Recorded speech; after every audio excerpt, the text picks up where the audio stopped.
خوش آمدید رمضان عشق ہے سحری ٹرانسمیشن میں آج ہم بات کر رہے ہیں جسے رب نے اپنا معجزہ قرار دیا ہے کتاب فرقان قرآن مجید کہ اس میں کیا ایسی چیز ہے جو اس کے مقصد ہے نزول کے. قرآن پاک کے بارے میں اللہ تعالیٰ نے 35 مرتبہ قرآن پاک میں مختلف آیات میں اس کے مقاصد نزول جو ہے بیان کیے، جن میں سے ایک جو ہے مولانا صاحب وہ یہ ہے کہ قرآن اختلاف دور کرنے کے لیے نازل ہوا. یعنی اور اے نبی ہم نے تجھ پر یہ کتاب محض اس لیے اتاری ہے کہ تو ان سے وہ باتیں بیان کر دے جن میں انہوں نے اختلاف کر رکھا ہے اور وہ ایماندار لوگوں کے لیے ہدایت اور رحمت ہے. سورۃ النحل. لیکن ہم تو قرآن سے اختلاف کرتے ہیں، مطلب قرآن کی آیتیں ڈھونڈ ڈھونڈ کے اختلاف کے جواز تلاش کرتے ہیں. میرا فرقہ یہ ہے اس لیے یہ آیت میری ہے، میرا مسلک یہ ہے اس لیے میں اس آیت سے اس کو سپورٹ کروں گا. تو ہم نے تو قرآن کو اختلاف کرنے کے لیے دلیل بنا لی ہے. نحمده ونسلم ونصلي على رسوله الكريم اما بعد فاعوذ بالله من الشیطان الرجیم بسم اللہ الرحمن الرحیم. اللہ رب العزت نے قرآن کریم کو جب شروع فرمایا تو سب سے پہلی آیت پر اگر غور کیا جائے تو وہ متقین کے لیے ہدایت کے لیے نازل ہوئی. الف لام میم. الف لام میم یہ وہ کلمات ہیں جن کے معنی اللہ رب العزت جانتا ہے، اس کا نبی جانتا ہے. لیکن ایک معنی علماء بیان کرتے ہیں کہ الف سے اللہ، لام سے جبرائیل لانے والا، میم سے محمد جس پر نازل ہوا. اب آگے چلو. ذالک الکتاب لا ریب فیہ، سب سے پہلے اس بات کا اقرار کر لو کہ اس میں کوئی شک و شبہ نہیں، یہ لا ریب فیہ ہے. ھدی للمتقین، متقین کے لیے ہدایت ہے، یعنی جو اس سے ہدایت حاصل کرنا چاہے، جو متقی ہو، تقوی اللہ سے ڈرتا ہو، اسی کو ہدایت ملنی ہے. آپ کا یہ سوال کہ اللہ رب العزت نے اس کو یہاں پہ رکیے گا. قرآن سے تو میں نے بہت سارے ایسے لوگوں کو بھی ہدایت لیتے دیکھا ہے، اسلام قبول کر لیا انہوں نے، وہ متقی تو نہیں تھے پہلے، لیکن انہوں نے سنا کہیں سے قرآن نازل ہوا. قبول کیا. اب یہ بات تو حقیقت ہے، کیونکہ جب قرآن کریم نازل ہوا تو اس وقت کوئی مومن نہیں تھا. جی ٹھیک ہے. جب قرآن نازل ہونا شروع ہوا، قرآن کی آیتیں پڑھی گئیں، جیسا کہ اللہ رب العزت فرماتے ہیں جب قرآن کی آیتیں پڑھی جاتی ہیں تو ان کے دل پسیج جاتے ہیں. ایسے لوگ بھی ہیں جن کو اللہ رب العزت نے، جن کے اوپر قرآن کی آیتیں پڑھی گئیں، وہ ایمان لے آئے. آپ کا جو سوال ہے کہ اختلاف کرتے ہیں، جیسے کہ سورۃ النبا میں اللہ رب العزت نے فرمایا اما یتساءلون عن النبأ العظیم، کس چیز میں یہ لوگ اختلاف کرتے ہیں؟ اس بڑی خبر کے بارے میں. کلا سیعلمون، جس میں یہ آپس میں خود مختلف ہیں، ان قریب یہ لوگ جان لیں گے. ثم کلا سیعلمون، ہرگز نہیں ان قریب جان لیں گے. تو اللہ رب العزت نے قرآن کریم تو نازل کیا تھا ہدایت کے لیے کہ اس سے ہدایت حاصل کی جائے، اس سے جو ہے جو اللہ رب العزت نبی کریم صلی اللہ علیہ وسلم طریقہ لے کر آئے وہ طریقہ جانا جائے. یہ اس سے جو ہے زندگی، جو انسان کی پیدائشی زندگی ہے، پیدائشی زندگی سے لے کر مرنے تک، مرنے کے بعد قرآن کا حکم بہت واضح ہے کہ اللہ کی رسی کو مضبوطی سے تھام لو اور تفرقے میں نہ پڑو. لیکن جیسے ہم نے اب یہ آیت مبارکہ بھی ہم اس کو بھی یہی کہیں گے، یہ ان کے لیے تھا، عیسائیوں کے لیے یا یہودیوں کے لیے، کہ بے شک وہ لوگ جنہوں نے اپنے دین کو ٹکڑے ٹکڑے کر ڈالا اور کئی فریق بن گئے، تجھے ان سے کوئی لگاؤ نہیں، ان کا معاملہ تو بس اللہ ہی کے سپرد ہے، پھر وہ انہیں بتلا دے گا جو کام وہ کیا کرتے تھے. اور ہم ہر فرقہ جو ہے فرقہ ہو گئے ہیں اور ہم بھول گئے قرآن کے احکامات کو. تو مقصد جو قرآن کے نزول کا تھا وہ کیا؟ جو میں نے عرض کیا نا آپ سے کہ یہ جو آپ نے آیت پڑھی وَاعْتَصِمُوا بِحَبْلِ اللَّهِ جَمِيعًا وَلَا تَفَرَّقُوا، اور تفرقہ مت ڈالو. تو یہاں یہ جو پہلی آیت ہے ذَلِكَ الْكِتَابُ لَا رَيْبَ فِيهِ هُدًى لِّلْمُتَّقِينَ، جو متقین ہیں ان کے لیے ہدایت ہے، تو وہ تفرقہ نہیں ڈالتے. اگر آپ قرآن کریم صحابہ اکرام رضوان اللہ تعالی علیہ مجمعین پر جب پیش کیا گیا، نبی کریم صلی اللہ علیہ وسلم تلاوت کرتے تو انہوں نے بعین ہی جس طریقے سے یہ ہدایت کے لیے آیا انہوں نے اس سے ہدایت حاصل کی، کیونکہ وہ اللہ رب العزت سے ڈرنے والے تھے، اللہ کا خوف ان کے دلوں میں تھا. ابو بکر صدیق رضی اللہ عنہ کے سامنے تلاوت ہوئی تو ابو بکر سے ابو بکر صدیق بن گئے. عمر رضی اللہ عنہ ان کے سامنے تلاوت ہوئی تو فاروق اعظم بن گئے. عثمان غنی کے سامنے تلاوت ہوئی تو ذوالنورین بن گئے. علی رضی اللہ عنہ کے سامنے تلاوت ہوئی تو کرم اللہ وجہہ بن گئے. تو یہ صحابہ اکرام رضوان اللہ تعالی علیہم اجمعین جب ان کے سامنے تلاوت ہوئی تو انہوں نے اس سے ہدایت حاصل کی. لیکن اس کے بعد کا معاملہ کیا ہوا کہ ہر شخص نے اپنی 1.5 اینٹ کی جو ہے مسجد بنا لی. جیسا کہ آپ نے شروع میں فرمایا کہ آیتیں نکال لی، ہمیں تو اس سے اختلاف دور کرنا تھا کہ اگر کوئی چیز مختلف ہو گئی ہے تو ہم قرآن سے سبق حاصل کریں اور ہمارا اختلاف ختم ہو جائے.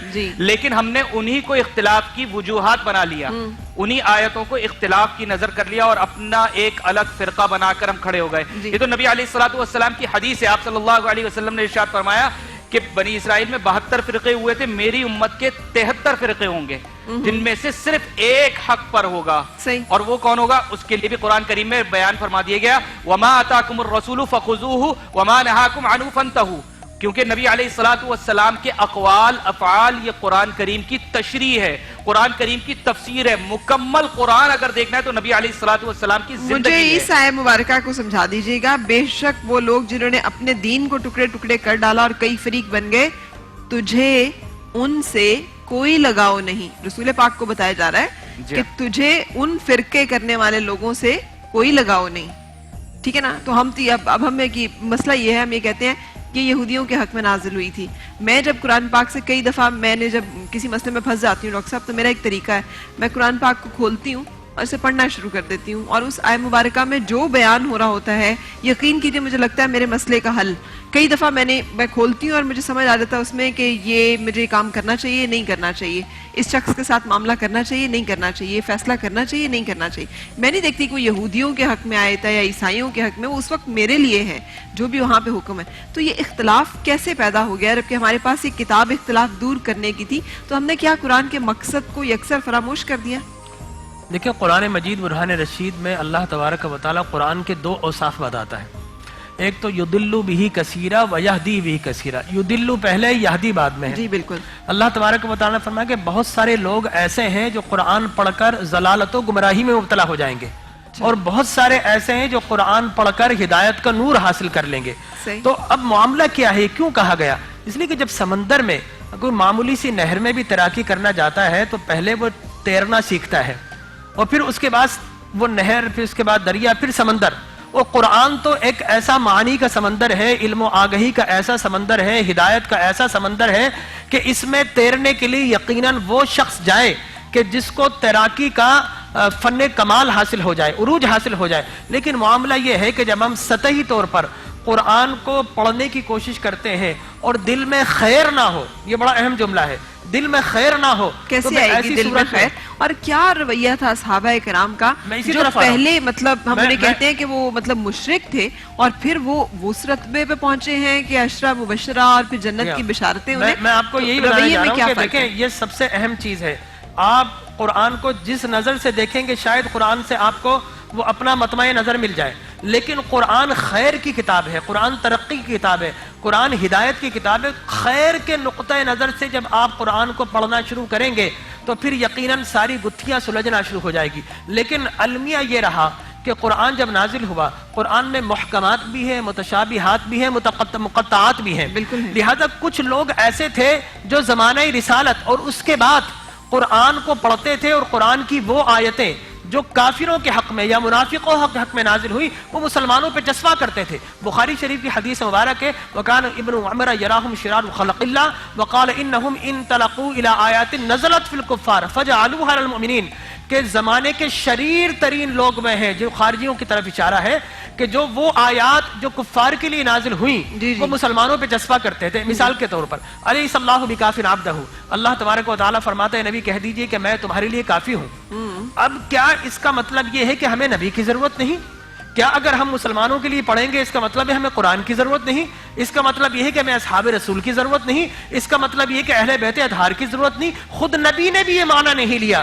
آپ بدر میں جا رہے تھے، آپ نے یہ نہیں کہ ابو بکر تیری ضرورت نہیں میرے لیے اللہ کافی ہے، اے عمر تیری ضرورت نہیں میرے لیے اللہ کافی ہے، عثمان تیری ضرورت نہیں، اے علی تیری بھی ضرورت نہیں میرے لیے اللہ کافی ہے. نہیں جناب، حضور نے فرمایا کہ عثمان مجھے تیری بھی ضرورت ہے، ابو بکر مجھے تیری بھی ضرورت ہے، علی مجھے تیری بھی ضرورت ہے، مقداد مجھے تیری بھی ضرورت ہے، اے سعد بن عبادہ، اے معاذ مجھے تیری بھی ضرورت ہے. 313 کو لے کر گئے اور پھر کہا کہ اے رب کائنات یہ 313 آج اگر نہ رہے تو تیرا نام لینے والا کوئی نہیں ہوگا. لہذا قرآن مجید برہان رشید کتاب ہدایت بھی ہے، اور کچھ لوگ کیسے یہ ہدایت ملتی ہے ڈاکٹر صاحب؟ وہ کون ہے جو کہ اس سے گمراہ ہوں گے اور وہ کون ہے جو اس سے ہدایت حاصل کریں گے تاکہ ہم ہدایت حاصل کرنے والوں میں سے ہو جائیں؟ دیکھیں میں نے پہلے اشارتاً کہا تھا جب قرآن کو ہدایت لینا چاہتے ہیں تو پہلی بات یہ کہ وہ منزل آپ طے کریں، وہ منازل طے کریں، وہ علوم کا سرچشمہ جو آپ کے سامنے موجود ہے وہ پہلے حاصل کریں. اس لیے کہ جس طرح کہا جاتا نا کہ نیم حکیم خطرہ جاں، اسی طرح کہا جاتا ہے کہ نیم ملا خطرے ایمان. صحیح. تو پہلے آپ اسی کوالیفیکیشن کو دیکھیں اور پھر اس کے بعد قرآن کو میں نے دوسرا جملہ خیر کے ساتھ پڑھنے کی کوشش کریں, اس سے مطالب معانی حاصل کرنے کی کوشش کریں, تو یقین جانیے کہ کفار اور مشرکین بھی استفادہ کر سکتے ہیں. ڈاکٹر زیادہ استفادہ کرتے ہیں, I'm sorry, اس لیے کہ وہ فرقے سے بالاتر ہو کے پڑھتے ہیں. وہ جب قرآن پاک کو پڑھتے ہیں تو اسے جنرل اس میں پڑھتے ہیں. ہم لوگ جب پڑھتے ہیں تو ہم اپنے پوائنٹ آف ویو کو سپورٹنگ آیات, یہ تھوڑا سا خالی ہے. اب کچھ لوگ کہیں گے کہ جناب یہ کب تو خالی ہے, کچھ لوگ کہیں گے نہیں یہ بھرا ہوا, کچھ حصہ خالی ہے. اب قرآن مجید برہان رشید کو اس نقطۂ نظر سے پڑھیں گے کہ اس سے ہم نے فرقہ پھیلانا ہے, یا اس نقطہ نظر سے پڑھیں گے کہ نبی کا علم کم ہے, یہ نہیں دیکھیں گے کہ جناب پورا کب تو بھرا ہوا ہے. چنانچہ یہی وہ مطمع نظر ہے. کچھ لوگ قرآن پڑھتے ہیں اس لیے کہ اپنی راتیں کالی کرتے ہیں, اور کچھ لوگ قرآن اس لیے پڑھتے ہیں کہ اپنی راتوں کو نورانی کر لیتے ہیں. تو اپنے اپنے سوچنے سمجھنے اور اپنے اپنے دائرہ کار کی بات ہے. اب قرآن کو اگر مثال کے طور پر میں قرآن کو اگر یہ پڑھوں گا کہ قرآن سے مجھے کوئی میڈیکل کی بات سیکھنی ہے, تو میں اپنی بات بتاتا ہوں. قرآن کی آیت ہے وَقَالُوا لِجُلُودِهِمْ لِمَ شَهِدتُمْ عَلَيْنَا قَالُوا أَنْطَقَنَا اللَّهُ, کہ کل قیامت میں ہم تمہاری اسکن یہ کھال سے پوچھیں گے کہ تم دنیا میں کیا کرتے, یہ بولے گی. تو مجھے بڑی حیرت ہوتی تھی کہ اعضاء بولیں گے, بات سمجھ میں آ رہی ہے, آنکھ بولے گی, کان بولیں گے, ہمارے ہاتھ اور پیر بولیں گے, بس یہ کھال کیوں بولے گی.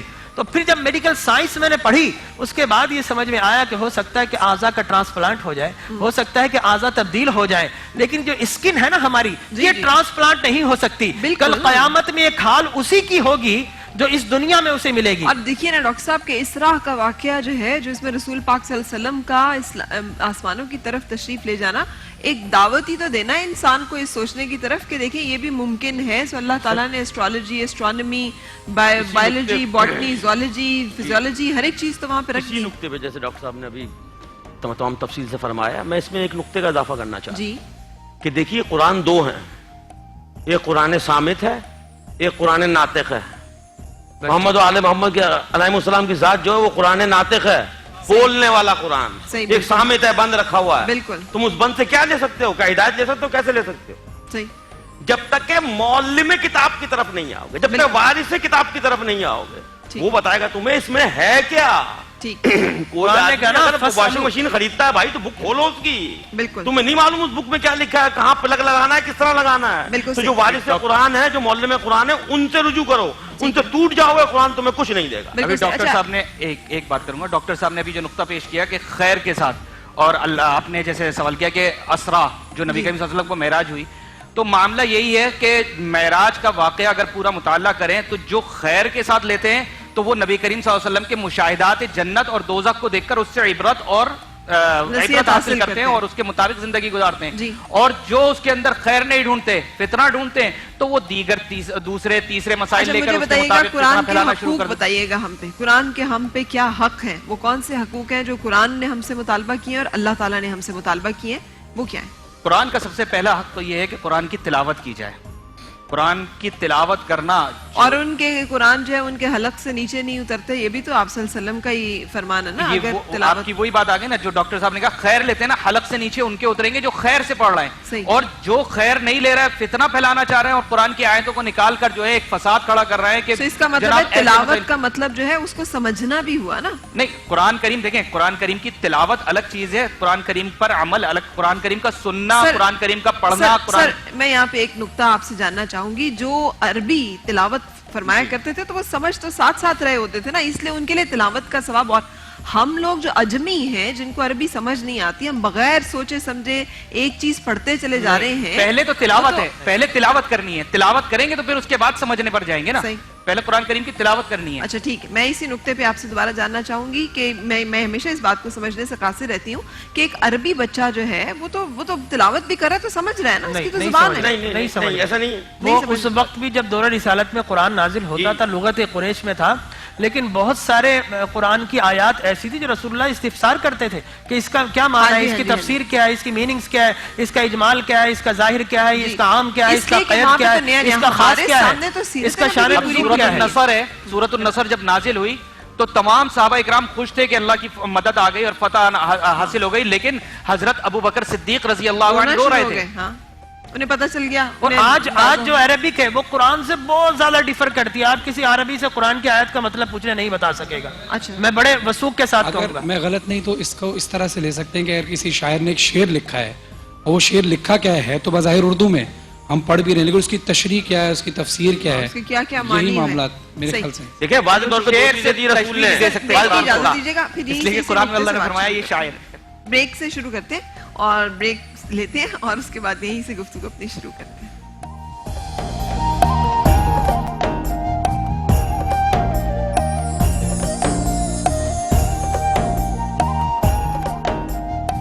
خوش آمدید رمضان رشک سحری ٹرانسمیشن میں. اس وقت تلو کچن, جو ان کا کہنا ہے کہ تلو جو کہ وٹامن اے اور ڈی سے فورٹیفائڈ ہے اور اس کے ساتھ ساتھ ڈبل ریفائنڈ, سو ذائقہ بھی اور اس میں صحت بھی. سو تلو میں آج ہم بنا رہے ہیں چپلی کباب. آج ہم بنا رہے ہیں چپلی کباب, اور جس کے بہت ہی جو مخصوص انگریڈینٹس جسے ہم آگے پیچھے نہیں ہوتا. اکثر لوگ اسے پیکٹ کے مسالے کے ساتھ استعمال کرتے ہیں اور پھر وہ شکایت کرتے ہیں کہ وہ ذائقہ نہیں آیا. تو اگر آپ پیکٹ کا مسالے کے ساتھ اگر بناتے ہیں تو کچھ بیسک جو مسالے ہیں, جو ہربز ہیں, جو اسپائسز ہیں, وہ آپ نے ضرور ایڈ کرنے ہیں. تو سب سے پہلے اس میں جو مین انگریڈینٹس ہیں وہ بھنا ہوا زیرہ, جس کو آپ پاؤڈر فارم میں کر لیں, اور اس کے ساتھ ہے بھنا ہوا ثابت دھنیا. اگر آپ چاہیں تو ہلکا سا اس کو آپ ویسے بھی ڈال سکتے ہیں, اور بھنا ہوا اگر کر کے ڈالیں گے تو جو دانے منہ میں آتے ہیں تو بڑے کرنچی اور بہت اچھے, وہ اس کا ایک لک الگ سے آتا ہے. اچھا, اس کے ساتھ ہم جو مین جو سبزی میں یوز کریں گے وہ ہم اس میں ہری مرچیں, پودینہ, ٹماٹر اور پیاز. یہ ہماری 4 چیزیں جو بہت زیادہ ہیں. اور ہم کوئی ڈبے کا مسالہ نہیں ڈالنا, کوئی ڈبے کا مسالہ ہم یوز. آپ ہمیں بتا رہی ہیں کہ کیسے ڈالنا شروع کریں تاکہ کیمرہ آپ کو دیکھیں. ٹھیک ہے, کیونکہ لاہور والوں نے تو سحری کر بھی لی اور اب بس ہم رہ گئے جو ہم سحری کر رہے ہیں اور آپ کی انتظار کر رہے ہیں چپلی کباب. جیسے کہ آدھا کلو یہ قیمہ لیا ہے. اگر آپ قیمہ چربی والا ہونا چاہیے, چربی والا ہی ہے, ڈبل جالی سے نکلا ہونا چاہیے, باریک ہونا چاہیے کہ موٹا بھی چلے گا؟ تھوڑا سا یہ موٹا ہوتا ہے, بہت باریک نہیں ہوگا. باریک اگر ہوگا تو یہ چپلی کباب کو لک نہیں آئے گا, وہ آپ کے کوفتے بنانے میں کام آئے گا, اس میں لیس آ جائے گا. یہ ذرا گوشت والا ہوگا, نہ یہ بہت موٹا نہ بہت باریک, درمیانے سائز کا, مشین سے نکلوا لیں. ٹھیک ہے. اچھا, آپ نے آدھا کلو کا قیمہ لیا ہے تو آدھا کلو سے آپ اس کا ہاف آپ پیاز لیں گے اور ہاف ہی آپ ٹماٹر لیں گے. اچھا, ٹماٹر کے دو, اگر جو لوگ ٹماٹر پسند نہیں کرتے تو آپشنل ہے, وہ نہ لیں. اس میں ہری مرچیں, باریک ہری مرچیں, وہ تخبائی میں جب ہم کھاتے ہیں نا تو وہ لگا کے نا اس میں ایسے کر کے رکھ کے اوپر ایک ٹماٹر رکھ کے تو اس کو, یہ ٹماٹر کے سلائسز میں نے کاٹے ہوئے ہیں تو جو میں اوپر اس پہ رکھ کے اس کو کروں گی. جب پودینے کو آپ ہمیشہ ہاتھ سے توڑیں کیونکہ اس کا جو فلیور ہے وہ بہت اچھا, اس کا اروما بہت جو مطلب رہتا ہے کھانے میں بھی. ڈاکٹر بلکیس لگی ہیں آپ یہاں پہ. صحیح. اور یہ ہم نے بھنا ہوا زیرہ اس میں شامل کیا ہے, اور اس میں ہم ثابت زیرہ بھی شامل کریں گے, لیکن اس کی کوانٹٹی تھوڑی کم ہوگی. اچھا, آپ جب ہم جو تخبائی کے یا باقی چپلی کباب جو نرم ہوتے ہیں بہت, گھر میں جب ہم بناتے ہیں ایسے اکڑ جاتے ہیں کیونکہ وہ مینوریشن کر کے رکھتے ہیں. ہر چیز جو کہ آپ فرائی کریں یا ڈیپ فرائی کریں, شیلو فرائی کریں, جو چیز بھی تیل میں فرائی کرنی ہے, اگر آپ اس کو آدھا 1 گھنٹہ پہلے مینوریشن کر کے رکھ دیں تو وہ آبویس ہے کہ وہ جوسی بنیں گے اور بہت اچھا ان کا ذائقہ آتا ہے. سو ڈل گئے اس میں سارے مسالے, اور یہ ثابت دھنیا اس میں ہم نے ڈالا ہے. جیسے تھوڑی کوانٹٹی ہم زیادہ کر کے ڈالیں گے, ہاتھ سے بھی سے مکس کریں گی, ہاتھ سے مکس کریں گے, تلنا شروع کر دیں گے. اور یہ بریڈ کرم, اگر جن لوگوں کو یہ لگتا ہے کہ یہ مجھ سے ٹوٹ جاتے ہیں چپلی کباب, اکثر جو ہے وہ بڑے بڑے جب بناتے ہیں, میں تو خیر ہاتھ کے برابر بناتے ہیں ہم لوگ, اگر چھوٹے چھوٹے اگر بناتے ہیں تو ٹوٹنے کا خرچہ ہوتا ہے, تو آپ اس میں یا تو بریڈ کرم ایڈ کر لیں یا پھر اس میں 1 ٹیبل اسپون آپ بیسن, انڈا نہیں ڈلے گا اس میں, بالکل انڈا نہیں ڈلے گا. اور مسالوں میں جو ہے وہ ہری لال مرچ پاؤڈر, ڈن, صحیح ہے, اور یہ کالی مرچ, ٹھیک ہے, اور بس اب آپ اسے مکس کر کے بنانے لگی. اور گرم مسالہ. ہم تلو کوکنگ آئل میں بنا رہے ہیں, تلو کوکنگ آئل میں بنائیں گے, گھی میں بنائیں گے؟ نہیں, ہم بنائیں گے اس کو تیل میں. ٹھیک, اور یہ آپشن ہے آپ گھی میں, کیونکہ اس میں آلریڈی چربی ہے تو زیادہ گھی ہوگا تو وہ صبح سحری میں جو ہے وہ صحیح نہیں ہے. اچھا, یہ یاد ہے وہ جو ہم بار بار ذکر کر رہے ہیں نا تخبائی, وہ تو چربی پگھلا کے اس کا گھی بنایا ہوتا ہے, اس میں بناتے ہیں, اس کا ایک الگ ہی فلیور آتا ہے. اور بلکہ ان کی جو فرائی جو وہ ہوتا ہے, جو پین ہوتا ہے جس میں بناتے ہیں, جو بہت بڑا سا فرائی پین سے آپ کہہ رہے ہیں, تو وہ یوں بھی رکھی ہوتی ہے, اس طرح وہ تیل ہوتا ہے اور وہ یوں کر کے ہاتھ سے ڈالتے ہیں, تو وہ سلپ ہو کے جاتے ہیں, اس میں ٹماٹر ہوتا ہے, وہ چربی ساتھ پگھل رہی ہوتی ہے, اس کے اندر بھی چربی ہوتی ہے. اچھا, اور یہاں پہ کیونکہ چپلی کباب کا کمبینیشن تندور کی روٹی کے ساتھ ہے, تو بیچ میں آپ جو ہے وہ چپلی کباب رکھیں, ہلکی سی پیاز رکھیں, اور کیچپ اگر لگانا چاہیں. ہمیں دیکھ رہے ہیں نا سارا کچھ, آپ جلدی سے بنائیں تاکہ ہمارے سارے اسکالرز اور سب لوگ آپ کی طرف سے آنے والی سحری کا انتظار کر رہے ہیں تاکہ وہ لوگ اپنی سحری جو ہے مکمل کر سکیں. اور ڈاکٹر بلکیس ہمیں کون سا کوئی شیک بنانا بتا رہے ہیں؟ نہیں, میں آج فروٹ فیشیل بنانا بتا رہی ہوں. ٹھیک ہے, فروٹ فیشیل. اوکے جی, فروٹ فیشیل بنانا بتا رہی ہوں چہرے کے لیے.